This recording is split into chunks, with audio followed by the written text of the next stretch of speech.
김쾌대 털모자를 사랑해주시는 독자 여러분 안녕하십니까? 네, 저는 김쾌대고요. 안녕하세요, 영승입니다. 대한민국의 그럼 SF 문학의 계보가 어떻게 될까 급 궁금해져서 제가 이제 기초조사를 좀 하고 염쌤과 오늘 털어보면서 한번 핥아보자. 도대체 오늘날이 여기까지 왔는데 그 족보를 한번 따져서 한번 올라가면 어떻게 될까? 그렇게 기획을 잡았습니다.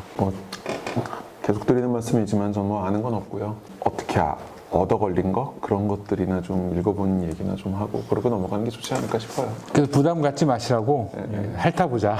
네. 쭉 그냥 핥으면서 그냥 이렇게 무늬만 이렇게 정말 요점만 잡아서 간단하게 훑어보고 핥아보고 거기에 입각해서 또 관심 있는 분들 더 찾아보시게끔 본론적으로 들어가서 그 문헌을 좀 뒤져보니까 우리나라에서 SF 문학의 효시로 치는 작품은 김동인 작가의 K 박사의 연구 교과서에 나온 그 김동인이더라고요. 김동인. SF를 어떻게 정의하냐에 따라 가지고 SF도 장르와 갈래가 되게 많이 나눠져요. 이렇게 그 김동인의 K 박사의 연구 같은 경우에는 순수하게 완벽하게 SF라는 그런 느낌보다는 그냥 한 괴짜 과학자가 뒤집어 생각하기를 시도한 거죠. 뒤집어 생각한다. K 박사라고 하는 양반이 새로운 그 기계를 하나를 발명을 했네요. 기계를. 근데 그 당시만 하더라도 이제 박사가 흔한 시대가 아니었잖아요. 29년이면 그렇지. 뭐 지금은 뭐 그냥 빌딩에서 돌 던져서 소리 나면 박사님인가 보다 하는 그런 시대인데. 그 당시만 해도 뭐 박사 하면 뭐 진짜 대단한 거였죠. 약간 그랬는데. 그러니까 이 사람이 만든 것도 대단한 물건이 되겠네요. 뭐 이제 뭐 신기술들을 이용해 가지고 이렇게 패러다임을 뒤집어 엎는 그런 물건을 만들어낸 거예요. 그러니까 분변으로 음식을 만드는 기계를 만들어낸 거예요. 그런 쪽으로 뭐 타임머신 이런 게 아니네. 분변을 가지고 그걸 음식으로 만든다. 그러니까 뭐 국가가 가지고 있는 인프라라고 하는 것 자체가 일본에 의존할 수밖에 없었고 그런 상황에서 뭐 이제 K 박사라고 하는 뭐 K라고 한 것도 좀 저는 약간 의도가 있다고 봐요. K-팝 뭐 이런 아니 그게 아니라 아닌가? 김 박사일 수도 있는 거고 아니면 뭐 구라모토 박사일 수도 있는 거고. 그런 면에서 오케이.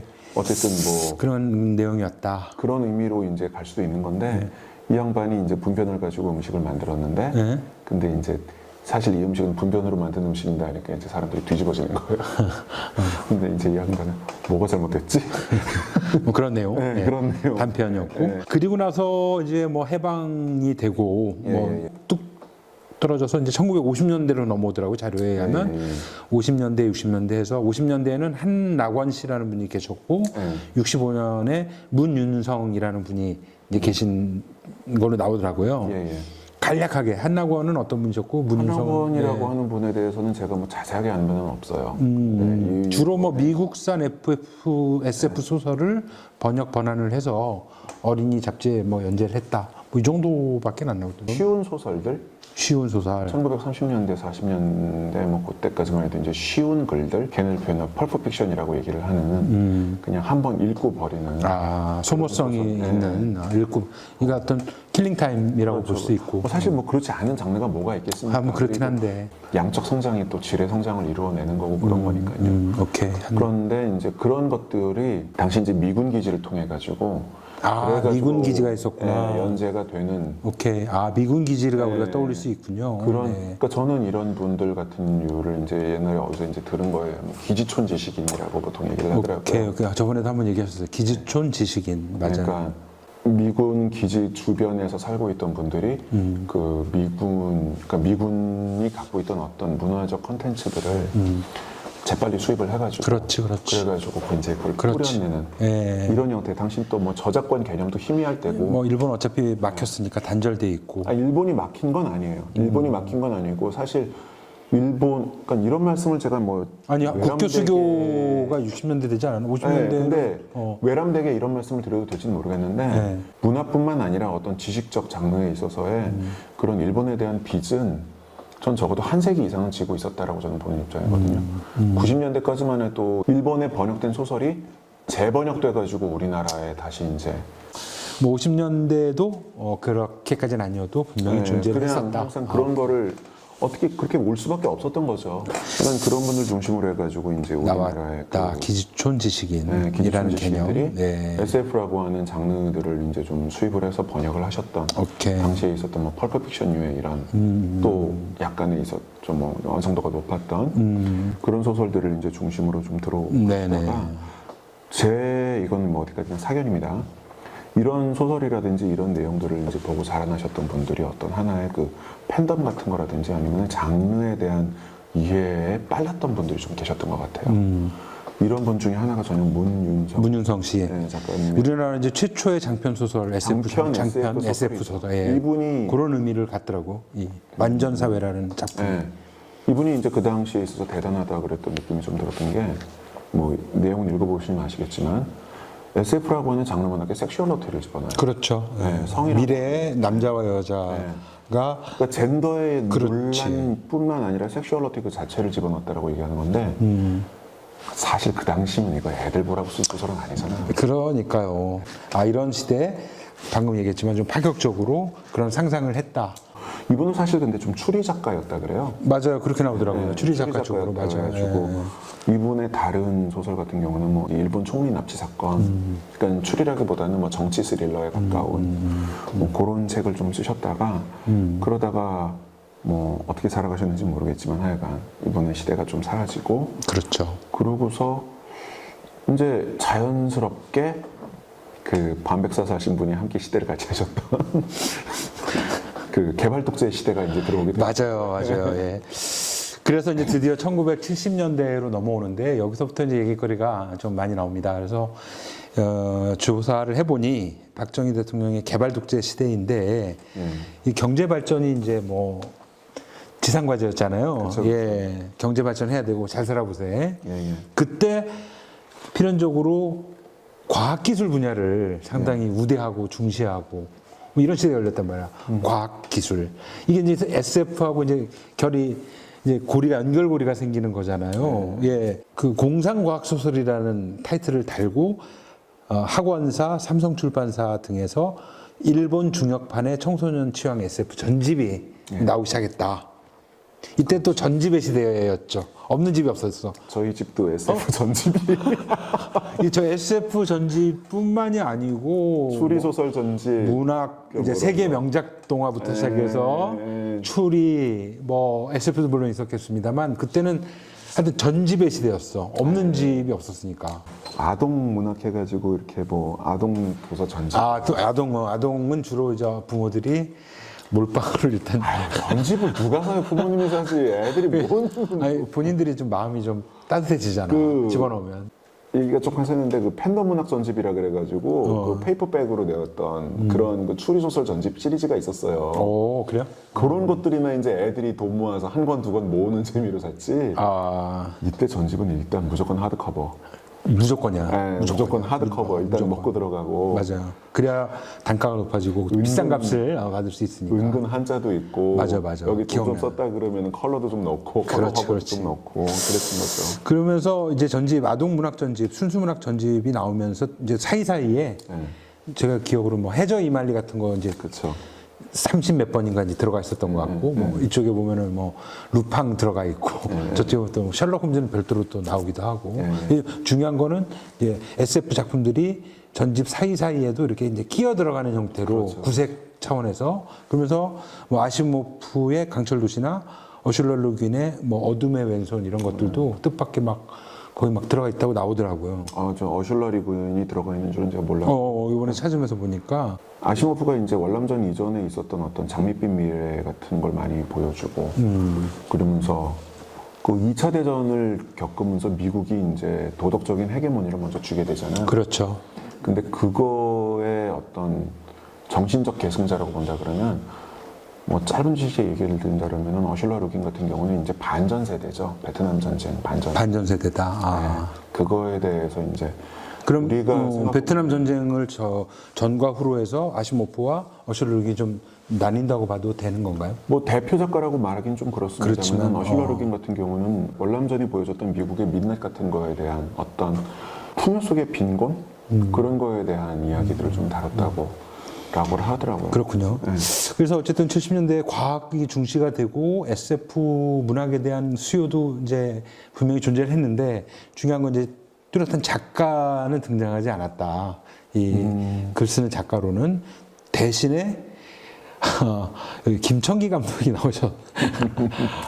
김청기 로봇 태권브이가 그 자리를 어떻게 보면은 막 메꾸고도 남은 거 아니었을까? 그러니까 그런 생각. 여기에 대해서 얘기를 한다 그러면 조금 더 옛날로 돌아갈 수밖에 없어요. 그러니까 어디까지 옛날로? 일본 얘기를 안 할 수가 없는데. 그러니까 이거 마징가 제트 얘기하시려고 그런 거예요? 마징가 제트 얘기가 아니라 아니라? 전집에다가 네. 그 어떤 당시 이제 과학 소설이라 그랬죠. 당시는 공상과학이라고 하지 않았어요. 과학 소설이라는 말도 잘 안 하고 뭐 사이언스 북 이런 식으로 얘기를 했던 건데 예. 이 과학 소설이라고 하는 거를 이게 은근슬쩍 한두 권 넣어가지고 웰즈의 타임머신이라든지 아니면은 뭐 줄 베른의 해저 이말이라든지 그러니까. 이런 거를 은근슬쩍 끼워 넣어가지고 전집에다가 넣는 예. 이 오래된 그 미풍양속이 결국은 일본에서 온 거예요.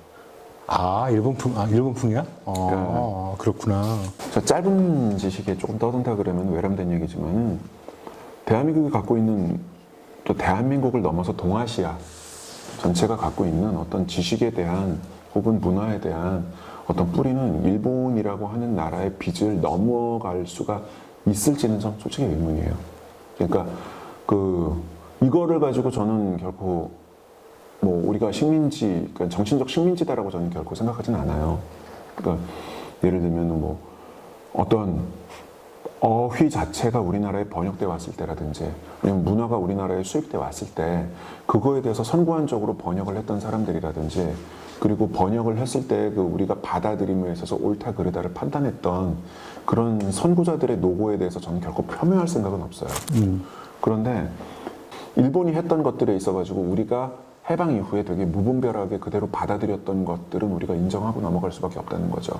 그리고 그것이 토양이 되었다는 사실도 인정할 수밖에 없었다. 예를 들어서 뭐 레미저레블이라든지 아니면은 뭐 여기 이제 은근슬쩍 SF로 넣으면 해저 이말이라든지 이런 것 같은 경우는 이제 전집이고 어떻게 보면은 세계를 통틀어 가지고 세계의 어떤 모습을 보여주면서 서구인이 가지고 있었던 편견을 깨는데 이용됐던 소설들이거든요. 이런 거를 받아들였는데 이게 압축에 압축을 거쳐가지고 말이 좋아 압축이지 생략이죠.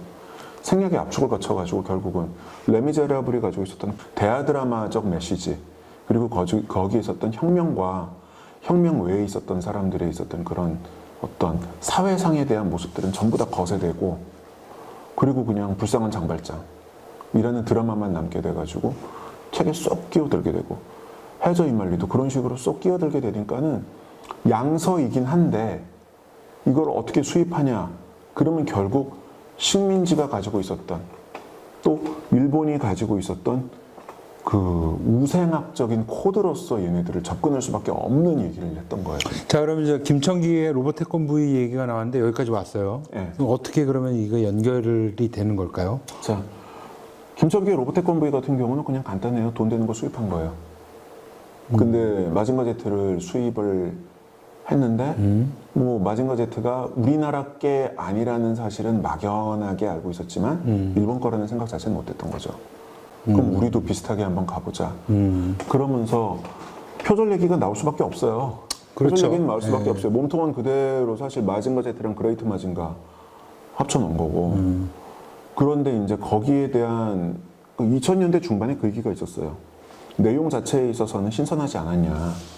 내용에 있어서는. 네. 그리고 나중에 이제 뭔 얘기가 나오냐면은 그 김청기에 대해 가지고 인정할 건 인정해 주자라는 얘기가 나와요.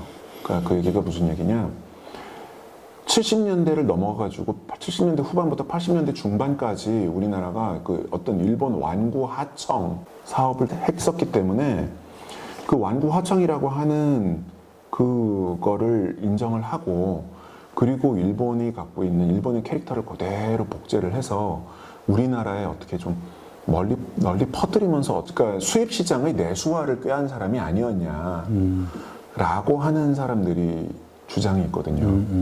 근데 이게 복제품이었던 거예요. 하청 물품은 그렇게 얼마 안 됐어요. 이게 악화가 양화를 구축하는 것처럼 복제의 질이 너무 뛰어나다 보니까는 나중에 하청을 주게 되고 라이센스를 주게 되었던 그런 케이스였고 사실 만들 때는 제가 받아들이기는 그 생각까지도 못했어요. 다만 되는 물건 좀 주워 와가지고 했다 그랬는데 여기서 또 얘기가 들어가는 게 저는 박정희 시대가 가지고 있었던 어떤 프로파간다와 이게 정교하게 맞아떨어졌다는 걸 어떤 저는 점에서? 시장을 캐치를 했다고 봐요. 아니면은 얻어 걸렸다든지. 어떤 점에서? 그 아까 이제 말씀드렸던 것처럼 일본 얘기로 들어가는데 네. 우생학 관련에 있어서는 잘난 놈이 못난 놈 착취하는 건 죄가 안 된다는 거예요, 기본적으로. 이걸 뭐 얘기를 길게 드릴 수는 없습니다만 그냥 간단하게 잘난 놈이 못난 놈을 착취하는 건 죄가 안 되기 때문에 일본이 우리나라를 착취하고 식민지로 삼은 거는 우리가 못나서다. 이게 이제 그 민족개조론으로 가게 되죠. 춘원 이광수의 소설에서 보면은 마지막에 모여가지고 우리에게 필요한 건 뭘까요? 여관방 한가운데 모여가지고 과학입니다. 그랬더니 여자애 3명이서 여자애라 그러면 좀 그렇고 하니까 여자분 3명이서 여관에서 과학이에요 외치면서 소설이 끝나요. 그러니까 그 과학이에요라고 하는 거를 그러니까 일본에서 그 식민지 시대에 있었던 그 변절한 지식인들 이런 사람들이 이걸 받아들일 수밖에 없었던 거고 우리가 못난 건 과학을 못했다. 그래서 우리의 국가는 공업 과학 기술을 통해 가지고 세울 수밖에 없다라고 했던 그게 이제 그 그러니까 에너지가 예. 그 사상이 박정희를 통해 가지고 널리 퍼지게 됐다. 그러면서 공대가 의대보다 훨씬 더 성적이 높은 현상들이 너무나 자연스럽게 여겨졌던 그런 시기가 한 20, 30년 동안 계속 됐는데 이거를 가지고 그냥 도깨비가 나와가지고 아이들을 도와준다라고 하는 코드를 입혔던 게 아니라 내가 나중에 크면은 태권브이를 조종할 수 있어라는 코드로 바꿔버린 거죠. 그래서 어린애들에게 꿈을 주게 하는 그런 프로파간다적 용도로 서로가 공생관계로 갔다. 이제 내용 자체가 굉장히 그 좀 전문 지식적이랄까 그래서 실감이 좀 떨어지는데 제가 이해한 대로 그냥 그대로 상상해서 떠들어 보자면 경제를 살려보겠다는 잘 살아보겠다는 가난으로부터 벗어나겠다라는 이런 노력으로 해서 엄마 아빠가 이제 바빠 아빠가 특히 바빠 밖에 나와서 일을 하고 아이들은 집에서 공부 열심히 해야지. 공부 열심히 하고 SF도 이제 들어왔는데 뭐 추리소설 들어왔고 그 아이들 입장에서는 꿈을 키울 수 있는 토대가 형성이 되는 거지. 책을 봐야 된다. 그래서 그러면서 자연스럽게 그 지식을 습득하고 또 거기에 입각해서 상상도 하게 되고 또 TV가 나오기 시작하고 거기에 김청기라는 분은 약간 좀 똘끼가 있었던 거지. 만들어 버린 거야. 태권이라고 소재가 갖는 그래서 민족적인 게 좀 있잖아요. 그쵸. 태권브이 역시 우리가 잘 살아야 된다라는 것도 있지만 그 뒷면에는 우리가 옛날에 당했다. 힘이 없어서 당했다. 먹혔다라는 그런 코드가 있는 거잖아요, 분명히. 그러니까 우리는 잘 사는 건 경제적으로 사는 건 당연한 거지만 그 이면은 정신적으로 세계 영웅이 되고 싶었던 컴플렉스를 극복하고 우리가 더 이상 약한 민족이 아니고 우리도 강해질 수 있고 뭐 이런 것들이 좀 결합이 되면서 이런 문화가 만들어진 게 아닐까 뭐 그런 생각을 해봤거든요. 일본의 핵을 아톰이 극복했던 것처럼. 그렇죠. 네. 그렇죠. 아톰이 맞아. 아톰이 아니 마징가 제트도 뭐냐면 그 서양 문명의 원류였던 그 미케네 있잖아요. 걔네가 그 다시 부활해가지고 지구 정복을 노리는 거예요. 그리고 제가 봤던 아티클에서 아톰이 그 조그만 애가 자기보다 다 크잖아요. 이런 걸 이제 그렇죠. 부시면서 걔들은 패망 이후에 2차 패망 이후에 민족적인 자존심, 망가진 자존심을 회복을 한 것처럼 우리 역시 그런 부분들이 분명히 있었다. 거기에 또 세계적인 분위기까지도 절묘했죠. 미국과 소련의 우주 경쟁 분위기 때문에. 냉전 시대고 우주 경쟁이고 미국에서 또 과학이 필수되고 이런 것들이 막 맞물리면서 자 70년대까지 왔습니다, 여러분. 여기서 잠깐 그러면 1부를 마치고 다음 시간에는 80년대부터 그 이후까지 한번 또 달려보도록 하죠. 네, 고맙습니다. 고맙습니다.